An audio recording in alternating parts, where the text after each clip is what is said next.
This is the best $60 PC case that money can buy, and it might just be the best $60 PC case ever. This is the Phanteks XT Pro, and Phanteks has had a long lineup of products that are really good in the budget entry market. You know, things like the P400A, P350A, those cases were just so well known for providing tons of airflow, while at the same time giving you a lot of options for expandability as well as upgradability down the road. And this case is no different. It takes a very similar design, at least from my experience working with it, to something like the 4000D. So it's going to be a very traditional, box style layout, but it's all about airflow. That's why this entire front panel is ventilated. It's a pretty nice ventilation pattern as well, so it's not going to be, you're not going to have to worry about having a separate dust filter. This should keep a good amount of dust out while still allowing a lot of air to actually penetrate. That's one limitation though, there is no dust filter up front. It also is going to give you tons of room for airflow up top, so if you do want to put something like a 360 AIO up top, that's also available to you. So you got plenty of room there. And then along the back, you got ventilation on the side here, as well as you got room for a 140mm fan in the rear. Another thing that they did here when it comes to the design that really I appreciated a lot is the fact that they actually raised the power supply basement just a little bit more than pretty much any other manufacturer. The reason why they did this is that you can install another 360mm of fans or radiators down here below.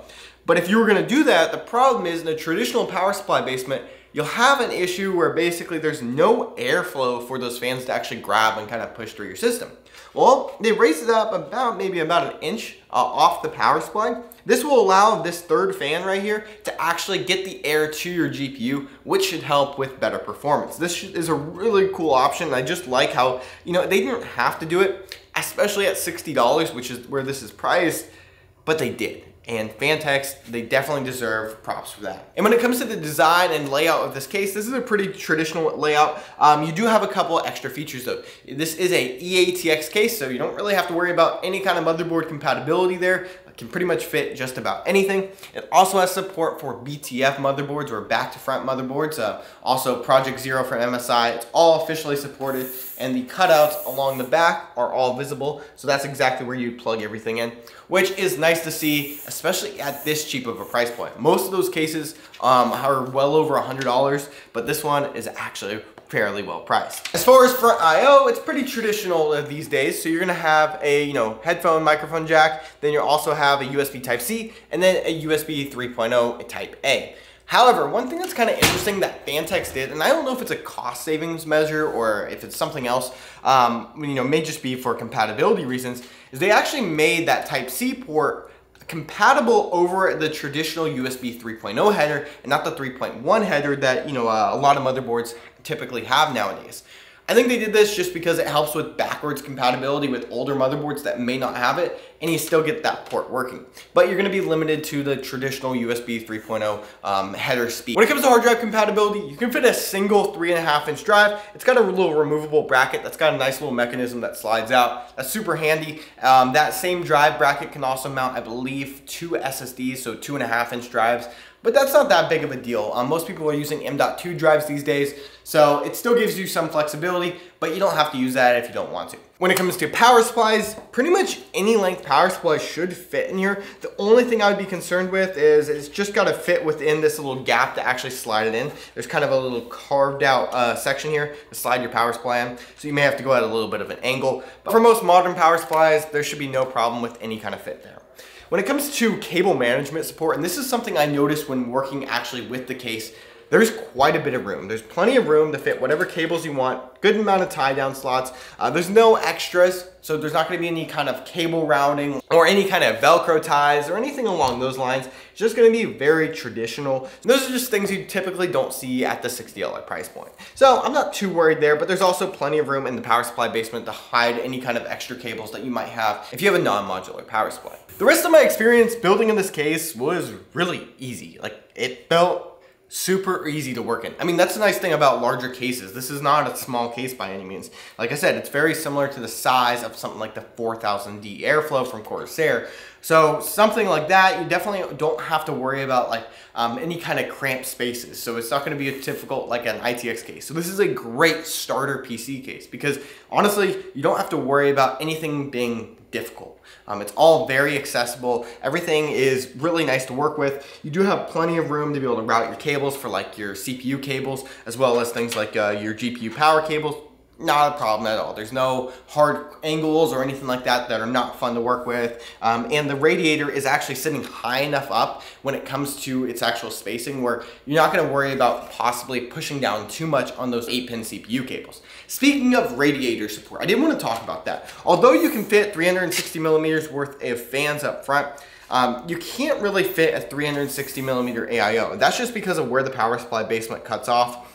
If they would have just brought this just a little bit further, they would have probably removed support for this third fan, but they could have possibly added that support. But it's fine because, like I said, you do have 360 millimeters worth of radiator support up top, so that's probably going to be plenty. Then you have room for up to basically 10 120 millimeter fans throughout the rest of the case. Like I said, 3 up top, 3 up front, 3 on the bottom, 1 in the back. And if you did want to swap that over to 140 millimeter in the back, you can absolutely do that. Also, one more thing, if you did want to do a radiator up front, you're going to be limited to 240 millimeters. That's not going to be a problem to install here. You just would have to probably adjust the fans a little bit if you wanted to do a 240 and then a 360 up top just for routing purposes.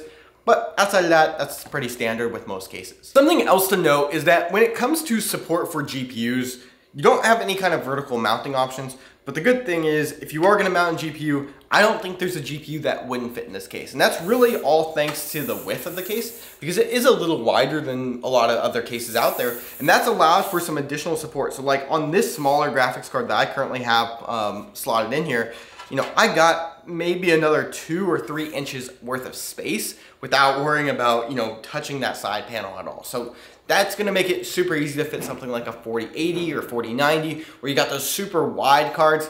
You really don't have to worry about that. And lengthwise, I mean, there's not a graphics card that's any longer than can pretty much fit in this case with full support of the fans up front. So no problem there. And now in building with the case, I want to go ahead and run over some nice to have features that I really appreciate Phanteks including in this case, just because those are some things that they didn't have to do at the $60 price point that other case manufacturers would have definitely cut out on.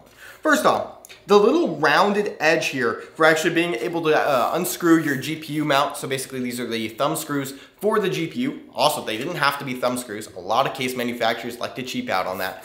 Is actually carved out, just making it easier to reach your screwdriver in, which as a technician, I really appreciate. They also made all the screws for the actual side panels, they're all captive, so that's gonna make it really nice to be able to just keep those screws a little more organized. I appreciate that. It's just a nice little extra feature that they didn't have to do. It cost, you know, maybe a couple extra pennies, but on the scale, case manufacturers like Phanteks produce cases at, you know, that adds up and they end up a lot of times leaving those features out. So I definitely am appreciative of that. And then one other area that a lot of case manufacturers don't usually handle well are dust filters, especially on the cheap end. But this is actually a pretty nice dust filter up top.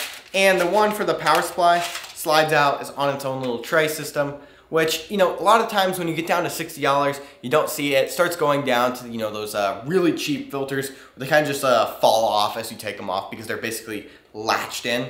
They don't work very well. This is a much better solution and it's gonna be easier to clean your system long term. With that said, there are a couple things I wish were basically here when building in the case that just weren't.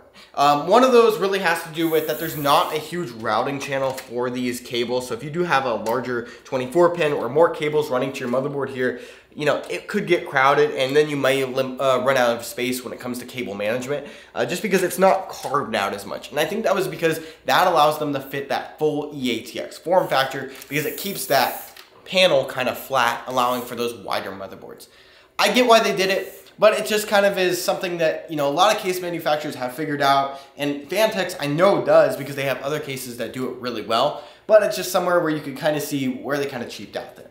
Another thing is, as I mentioned, this is going to have retainable thumb screws, which is really nice. But the problem with those thumb screws and the side panels, at least from my opinion, is that when you slide them off, you know, they're not going to be the new mounts where a lot of them are actually kind of like push pins, so they basically snap into place. It's kind of handy, or a lot of them are on hinges these days. I know it costs more, but it's just a little nice to have feature that, you know, we just don't have here. And then lastly, I really am probably most frustrated with the front panel design. Although it's great for airflow.